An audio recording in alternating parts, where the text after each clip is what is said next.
नमस्कार, मी आनंद पोहनेरकर आपल्या सर्वांचं महाराष्ट्रवाणी बातमीपत्रात स्वागत करतो. पाहूया आजच्या ठळक घडामोडी. डॉक्टर बाबासाहेब आंबेडकर यांचं समाजातील योगदान अत्यंत मोठं असून त्यांनी अत्यंत प्रतिकूल परिस्थितीत शिक्षण पूर्ण करून दृढनिश्चयाचं उत्तम उदाहरण घालून दिलं आहे.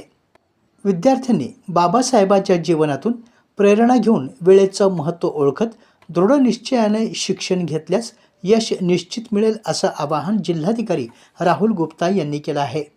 भारतरत्न डॉक्टर बाबासाहेब आंबेडकर सामाजिक समता सप्ताहानिमित्त हिंगोली येथील जिल्हा नियोजन समितीच्या सभागृहात आयोजित कार्यक्रमात जिल्हाधिकारी राहुल गुप्ता बोलत होते.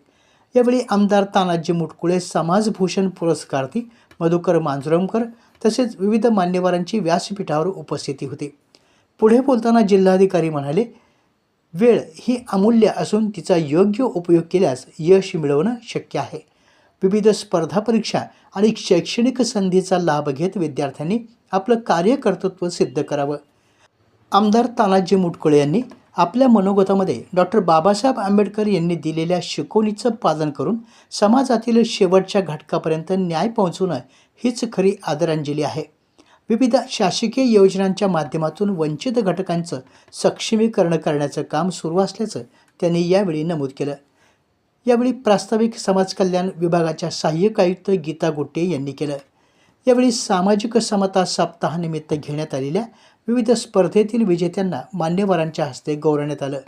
तसेच डॉक्टर बाबासाहेब आंबेडकर स्वाधार योजनेचे लाभार्थी प्रदीप संजय जाधव यांना 23,500 रुपयाचा धनादेश, तर परराज्यात शिक्षण घेणारे विद्यार्थी जयदीप ज्ञानबाराव वाठोरे यांना 2,82,000 रुपयाच्या शिष्यवृत्तीचा धनादेश प्रातिनिधिक स्वरूपामध्ये देण्यात आला. परभणी जिल्हा परिषदेच्या महिला आणि बालविकास विभागातील सर्व अधिकारी आणि कर्मचाऱ्यांनी प्रत्यक्ष अंगणवाडीला भेटी द्याव्यात, जेणेकरून अंगणवाडीमधील अडीअडचणीची सोडवणूक करता येऊ शकेल. तसेच पोषण पंधरवडा अभियानाअंतर्गत शासनाच्या मार्गदर्शक सूचनेनुसार विविध नाविन्यपूर्ण उपक्रम राबवावेत असं आवाहन जिल्हा परिषदेच्या अतिरिक्त मुख्य कार्यकारी अधिकारी रश्मी खांडेकर यांनी केलं आहे. दिनांक 9 एप्रिल 2026 रोजी परभणी जिल्हा परिषद येथील सभागृहामध्ये महिला आणि बालविकास सभापती ऐश्वर्या अजय चव्हाण यांच्या अध्यक्षतेखाली तर अतिरिक्त मुख्य कार्यकारी अधिकारी रश्मी खांडेकर, उपमुख्य कार्यकारी अधिकारी रेखा काळम, अजय चव्हाण यांच्या उपस्थितीमध्ये पोषण पंधरवडा अभियानाचा शुभारंभ करण्यात आला. यावेळी खांडेकर या बोलत होत्या.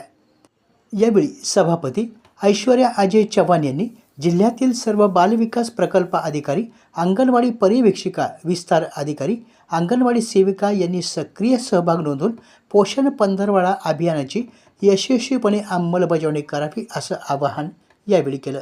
उपमुख्य कार्यकारी अधिकारी रेखा काळम यांनी या उपक्रमाबद्दल माहिती दिली. कार्यक्रमाचं सूत्रसंचालन संवाद तज्ज्ञ ज्ञानेश्वर गायकवाड यांनी केलं. Satyashodhak Yuva Sangh, R. Jhunjhunwala Shankara eye hospital यांच्या संयुक्त विद्यमानं महात्मा ज्योतिबा फुले आणि भारतरत्न डॉक्टर बाबासाहेब आंबेडकर यांच्या संयुक्त जयंतीनिमित्तानं मोफत नेत्र तपासणी आणि मोतीबिंदू शस्त्रक्रिया शिबिर 9 एप्रिल 2026 रोजी परभणी शहरातील लोकशाहीर अण्णाभाऊ साठे समाज मंदिर, कृषी उत्पन्न बाजार समिती परिसर या ठिकाणी घेण्यात आलं. यावेळी प्रमुख उपस्थिती म्हणून महापौर सय्यद इक्बाल, तसेच नदीम इनामदार, पप्पूराज शेळके, रोहिदास नेटके, सुनील आरे, लखन चव्हाण, शिवा नेटके, सुनील शिंदे, रोहित परसोळे, बाळासाहेब शिजोळे, श्याम गवारे, अनिल शिंदे, बाबा मोरे, अशोक नेटके, चरण नेटके आदी पदाधिकारी यावेळी उपस्थित होते. विभागीय आयुक्त छत्रपती संभाजीनगर यांनी दिलेल्या सूचनेनुसार परभणी जिल्ह्यात सुधारित आकृतिबंधात जिंतूर तालुक्यातील बोरी चारठाणा अप्पर तहसील कार्यालय निर्माण करण्याचे शासनाच्या विचाराधीन आहे.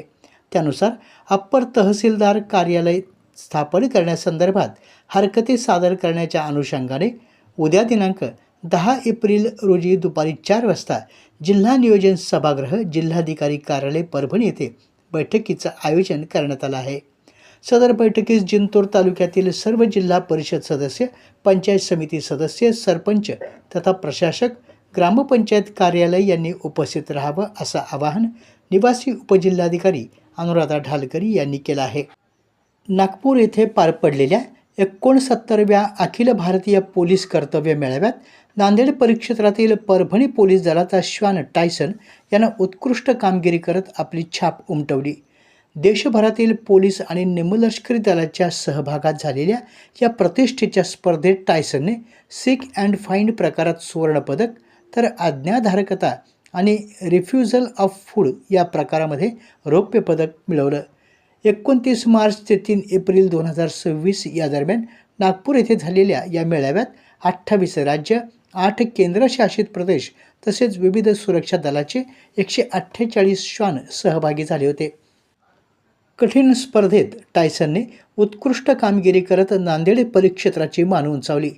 परभणी पोलीस अधीक्षक रवींद्रसिंह परदेसी यांच्या मार्गदर्शनाखाली कंधार विभागाच्या उपअधीक्षक अश्विनी जगताप, सहाय्यक पोलीस निरीक्षक बालाजी टोटेवाड आणि सहाय्यक पोलीस उपनिरीक्षक अय्यूब खान पठाण यांच्या सहकार्यानं श्वानाचं प्रशिक्षण करण्यात आलं.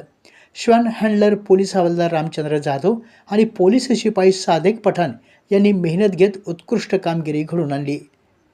2022 पासून परभणी पोलीस दलात कार्यरत असलेल्या टायसननं यापूर्वीही अनेक गुन्ह्यांच्या तपासात मोलाची मदत केली आहे.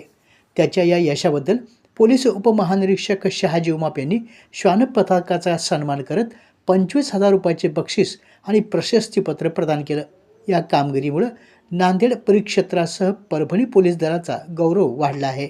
आपल्या जिल्ह्यातील अपडेट बातम्या पाहण्यासाठी आमच्या महाराष्ट्रवाणी या चॅनलला लाईक करा, सबस्क्राईब करा आणि शेअर करा.